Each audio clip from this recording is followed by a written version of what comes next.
बहुत बहुत स्वागत है दोस्तों। नमस्कार।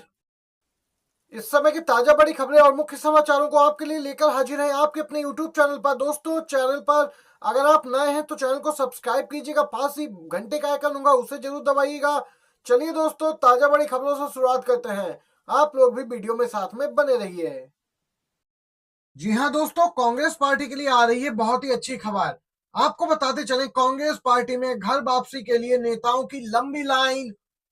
विधानसभा लोकसभा के बाद अब दोस्तों छत्तीसगढ़ में यहां पर उपचुनाव में हार का सामना करने वाली कांग्रेस के लिए बड़ी राहत की खबर है। छत्तीसगढ़ प्रदेश कांग्रेस कमेटी के पास 50 से ज्यादा बड़े नेताओं के आवेदन पहुंचे हैं। ये नेता पिछले चुनावों के दौरान पार्टी से बगावत करके गए थे और अब यहाँ सब पार्टी में वापस आना चाहते हैं।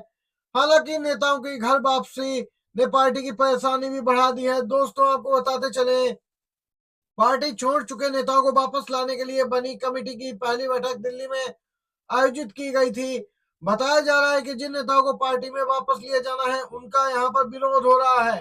दोस्तों, यही वजह है कि कांग्रेस दो तरफा मुसीबत में घिर गई है।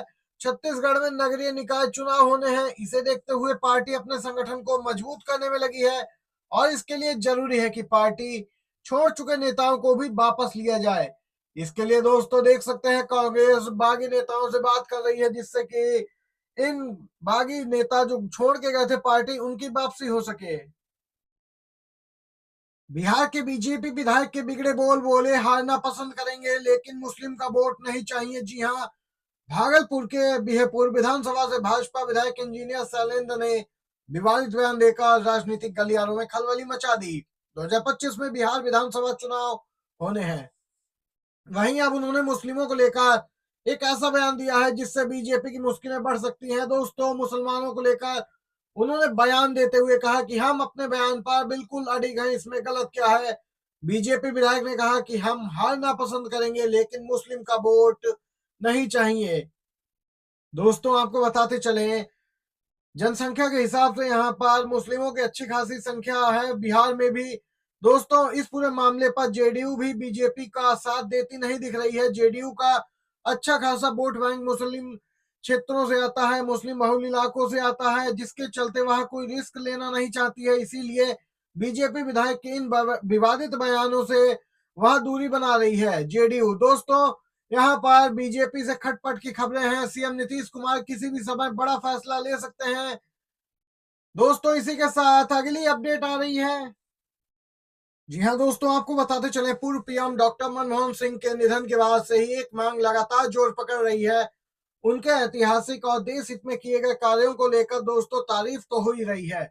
इसी के साथ अब उन्हें भारत रत्न देने की मांग उठी है। कांग्रेस सांसदों ने इस मांग को उठाया है, सरकार से मांग की है कि वह पूर्व पीएम मनमोहन सिंह को भारत रत्न से सम्मानित करे, वह इसके सच्चे हकदार हैं। दोस्तों, आपको बताते चले, इस पूरे मामले को आम आदमी पार्टी की ओर से उठाया गया था। अब तो सोशल मीडिया यूजर्स भी इस मांग के समर्थन में दिख रहे हैं। एक यूजर ने लिखा, दोस्तों 2014 भारत का विदेशी कर्ज 455.9 अरब डॉलर था, लेकिन 10 सालों में मोदी शासन आया और यहाँ भारत पर विदेशी कर्ज 711.8 अरब डॉलर हो गया।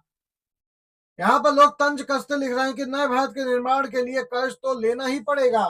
दोस्तों, इसके साथ ही विश्व में भारत की भुखमरी की रैंकिंग में यहाँ पर एक तरीके से कमी आई है। आपको बताते चले, 55वें स्थान पे था 2014 में और अब 2024 में दोस्तों 105वें स्थान पर आ गया भारत, यानी भुखमरी बढ़ी है भारत में।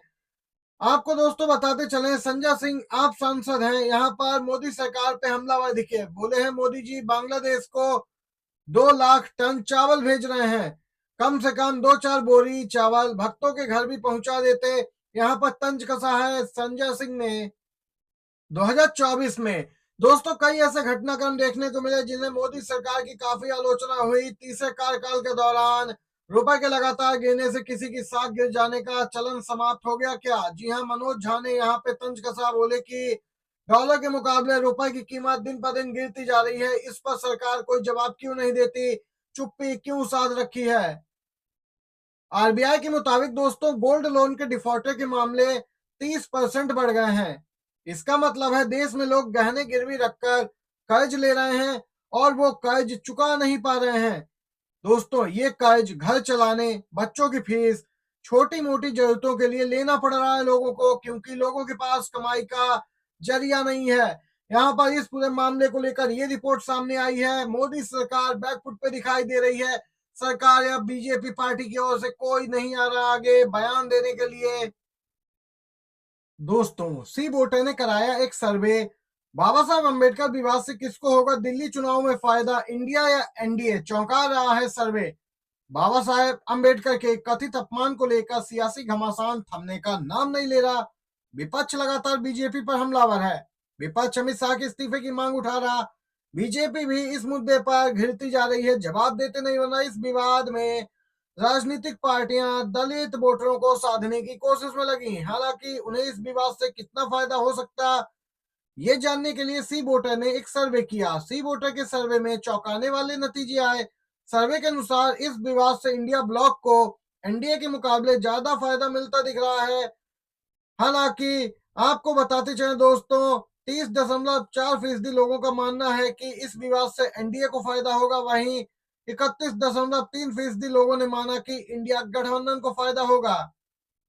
दोस्तों इस सर्वे में 14.3% लोगों का यह मानना है कि इस विवाद की वजह से एनडीए और इंडिया दोनों को ही फायदा हो सकता है। यहाँ पर दिल्ली चुनाव होने हैं, जिसको लेकर जल्द ही ऐलान संभव है। दोस्तों बीपीएससी मामले को लेकर बिहार में सियासी पारा चरम पर पहुंच गया है। छात्र री एग्जाम की मांग कर रहे हैं। पेपर लीक हुआ था, उसको लेकर हंगामा बढ़ता जा रहा है। महागठबंधन का राजभवन मार्च, बीच रास्ते में पुलिस ने तमाम विधायकों को रोका। इसी बीच आरजेडी एमएलए गायब हो गए। जी हाँ, बीपीएससी मामले को लेकर बिहार में तनातनी का माहौल है। सियासी पारा चरम पर है। विपक्ष किसी भी हालत में इस अहम मुद्दे को हाथ से नहीं जाने देना चाहता।